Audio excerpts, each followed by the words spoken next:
तो now students अब हम नेक्स्ट प्रोसेस पढ़ेंगे जिससे हम अनवांटेड चीजें हमारे ग्रेन्स में से हमारे फूड में से कैसे सेपरेट कर सकते हैं। तो ये काफी सिंपल है। अगर आप देखें तो इसका नाम है हैंड पिकिंग। क्या नाम है इसका? हैंड पिकिंग, यानी हाथ से किसी भी चीज को उठाना या फिर पिक करना, अलग करना, उठा के अलग करना। तो बहुत बेसिक चीज है। आपने कई बार नोटिस किया होगा जब हमारे घर में भी किसी चावल में, दाल में या किसी भी अनाज में, जब हम घर पे अनाज अगर लाते होंगे तो अनाज को हम बैठ के एक बड़े प्लेट में रख के ऐसे अनाज को बीनते हैं, जिसको हम क्या कहते हैं? बीनना। बीनने में हम क्या करते हैं, जितने भी ग्रेन्स होते हैं उनको ऐसे अलग अलग करके देखते हैं, उनके अंदर से स्टोन्स, छिलका या फिर कोई भी अनवांटेड चीज जो हमें उसमें नहीं चाहिए उसको हम पिक कर लेते हैं। क्या कर लेते हैं? पिक कर लेते हैं। हैंड से पिक कर रहे हैं, हमने उसको हाथ से हटाया और अलग कर दिया। तो ये जो प्रोसेस है इसको हम कहते हैं हैंड पिकिंग। अब क्या होता है, ये प्रोसेस कब यूज होती है, इस प्रोसेस की हमें कब जरूरत पड़ती है? हमें अगर अलग करना होता तो हम ऐसे ऊपर से छोड़ के इसको ऐसे अलग कर सकते थे, लेकिन उसमें ये क्यों नहीं हुआ?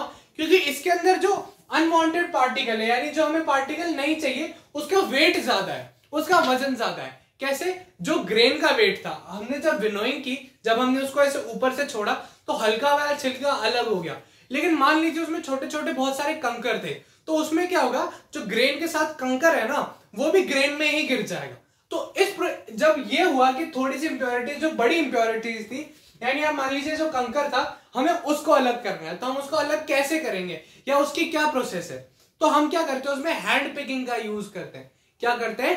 Hand picking. हमने एक बड़े प्लेट में, आप मान लीजिए, रखा, उसके अंदर से हमने ग्रेन को रखा, उसके अंदर से अनवांटेड जितनी भी चीजें हमने उसको हाथ से पिक करके अलग कर दिया, तो उस प्रोसेस को हम बोलेंगे हैंड पिकिंग। तो अब हम इसके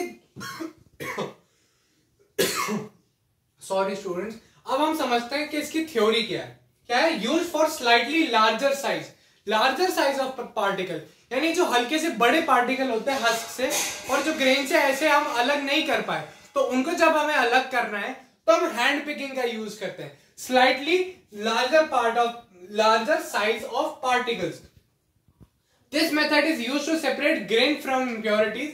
ये मेथड जो है सारे ग्रेन्स को अलग करने में हेल्प करता है इम्प्योरिटीज से, यानी जो अनवांटेड चीज है बस उनको अलग करने में ही हमारी हेल्प करता है। ऑल्सो अब क्या है, एक और पॉइंट है, ये सिर्फ ग्रेन की बात हो रही थी, विनोइंग में हमने ग्रेन की बात की, ये हमने सिर्फ हैंड पिकिंग में ग्रेन की बात की, लेकिन हैंड पिकिंग हम अलग अलग चीजों में भी यूज कर सकते हैं। जरूरी नहीं हम हमेशा इसको फूड में यूज करें। कई सारी प्रोसेसेस होती है, फिर कई सारी चीजें होती है जिनमें हमें जो चीज है हमारी उसको अलग करना हो, तो उसमें हम हैंड पिकिंग का यूज कर सकते हैं। जब हम बड़े बॉक्स में से अगर कोई चीज हमें सिर्फ एक जैसी रखनी है और उसमें से हमें अनवांटेड चीजें निकालनी है, तो हम उसको इस प्रोसेस को भी यूज करते हैं। तो एक और इसका क्या यूज है, also use in coal separation. किसका? Coal separation. अब जब हमने कोयला बनाना होता है या फिर कोयला रिफाइन करना होता है, क्योंकि कोयले में भी क्या होता है, बहुत सारे छोटे छोटे पत्थर, छोटी छोटी जो चीजें होती हैं। अब इसमें हम क्या करेंगे, एक बड़ी जगह पे इस कोयले को रख देंगे और इसमें जो पत्थर है वो छोटे साइज में है और जो कोयला है वो बड़े साइज में। तो हम क्या करेंगे, हैंड पिकिंग से उस कोयले को अलग कर देंगे और उस पत्थर को अलग कर देंगे। तो जो हैंड पिकिंग की प्रोसेस है वो it is also use in separation of coal, यानी हैंड पिकिंग के तीन ही पॉइंट है।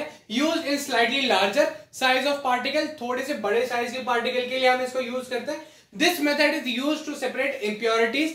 हमें इन जो प्रोसेस है उससे क्या होता है, हम इसको इम्प्योरिटी से अलग करते हैं।